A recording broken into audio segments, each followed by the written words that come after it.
अस्सलामुअलैकुम दोस्तों। आज की कहानी हमें भेजी है माहीन ने। एक ऐसी लड़की की कहानी जिसकी जिंदगी एक ऐसी मोहब्बत ने बदल दी जो इस दुनिया की नहीं थी। एक ऐसी मोहब्बत जो शुरू तो इत्तेफाक से हुई मगर अंजाम खौफनाक भी था और दर्दनाक भी। तो आइए बुझाइए लाइट्स, पहनिए हेडफोन और चलते हैं इस दिल दहला देने वाली कहानी की तरफ। माहीन एक छोटे से गांव में रहती थी। गांव के बीचों बीच एक पुराना सा घर जहां लंबी रातों में हवाएं अजीब सरगोशियां करती थी। घर में वो अकेली नहीं थी, उसके साथ रहती थी उसकी बीमार माँ। माहीन अक्सर रात को छत पर बैठकर पढ़ती थी। हर रात उसे लगता जैसे कोई उसे बहुत गौर से देख रहा है। पहले वो नजरअंदाज करती रही मगर फिर वो मौजूदगी हर रोज बढ़ती गई। एक रात जब वो छत पर बैठी किताब पढ़ रही थी, अचानक उसे लगा कि कोई उसके पास बैठा है। हवा रुक गई। पहली बार जिंदगी में तवज्जो और मोहब्बत महसूस करने लगी।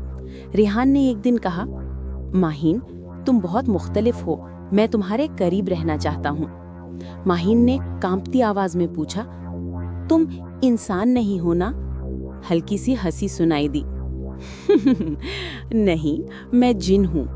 मारे खौफ के माहीन की सांस रुक गई मगर रेहान ने कहा, अगर चाहूं तो अभी तुम्हें ले जा सकता हूं, मगर मैं चाहता हूं कि तुम खुद पर भरोसा करो कि मैं तुम्हें कभी नुकसान नहीं पहुंचाऊंगा।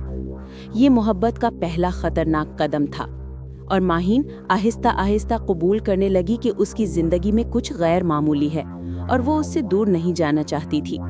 एक रात घर में कुछ अजीब होने लगा। माहीन की माँ की हालत बिगड़ गई। घर के दरवाजे खुद ब खुद बंद होने लगे।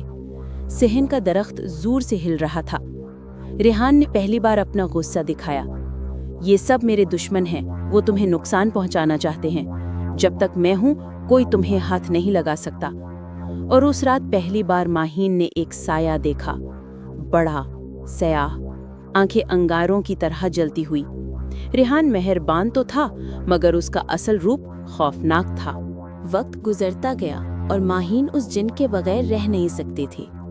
मगर इस मोहब्बत के नताइज सामने आने लगे।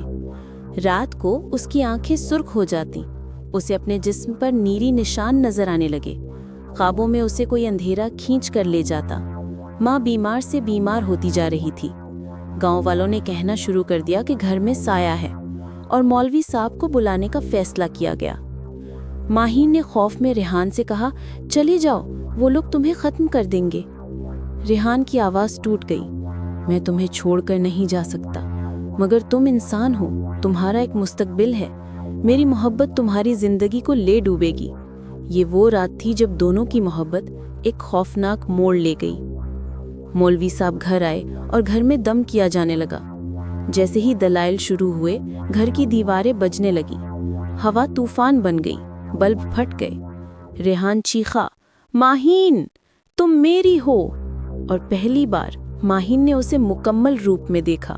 नाखून लंबे, कद ऊंचा, चेहरे पर साए मगर आंखों में दर्द, शदीद दर्द। मौलवी साहब की तिलावत तेज होती गई और रेहान आहिस्ता आहिस्ता धुआं बनता हुआ पीछे हटने लगा। माहीन, अगर अगली जिंदगी हुई तो तुमसे जरूर मिलूंगा। और वो गायब हो गया। सिर्फ एक ठंडी हवा रह गई और एक खाली छत जहां कभी एक मोहब्बत हुआ करती थी। माहीन आज भी रेहान को याद करती है। कभी मोहब्बत ने मुस्कुराया, कभी खौफ ने रुलाया, मगर उसकी जिंदगी में एक ऐसी मोहब्बत आई जो इंसानों जैसी नहीं थी। अगर आपको कहानी पसंद आई हो तो वीडियो को लाइक जरूर करें। हमारे चैनल भूत महल को सब्सक्राइब करें और अपनी कहानियां हमें कमेंट या ईमेल के जरिए भेजें। मिलते हैं नेक्स्ट वीडियो में। अल्लाह हाफिज, अल्लाह निगहबान।